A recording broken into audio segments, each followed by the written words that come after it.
Later, Henry created a unique form of government-issued money called tally sticks.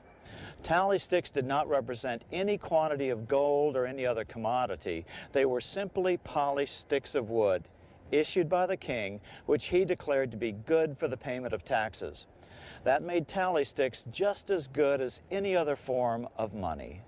All right, here we are in the Bank of England Museum with curator John Keyworth, and I'm holding in my hand one of the oldest forms of British money. This is called a tally stick. This is actually a very rare example of a tally stick because it has the two halves of the tally stick. The idea with the tally stick was that you cut notches in a piece of wood. Usually it was hazel, and these notches were of a prescribed size dimension. Yeah, and if you look at this one, you can see it's got 1,000-pound notches. So there's 6 notches times 1,000 pounds each. Is that the way it is? That's exactly it. So that's a 6,000-pound tally stick.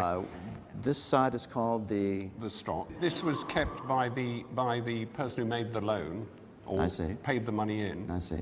And this is the foil. And so the foil would be spent into existence, and the idea was splitting the stick down the middle was to prevent counterfeiting, because of course a stick splits uniquely down the middle. Because when the debt was repaid, the two pieces were put together, and if they didn't tally, something was awry. The longer half of a tally stick was called the stock, the root word for stocks and bonds or stockholders. For centuries, the supporters of gold-backed money have belittled tally sticks as an unimportant form of fiat money, one not backed by gold or silver. Some authors even claim that tallies weren't a real money system because they were only used for very large transactions, but that's just not the case.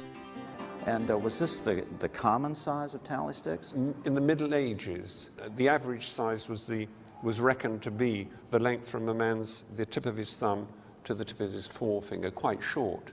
Because if you think of it in terms of this is 6,000 pounds. That means it's a huge, huge sum of money. So the wider the spacing, the larger the amount. But it was a prescribed distance. It was an inch, and I think half an inch for hundreds and a quarter of an inch for tens. And then it became little lines drawn across with a saw. So it is clear that tally sticks were used for smaller denominations too, and worked well as an effective debt-free money system for 726 years. Without the crushing weight of debt-based money, England flourished into the greatest power on earth for many centuries. At their peak, it has been estimated that 95% of English money was in the form of tally sticks. Compare that to today, where the only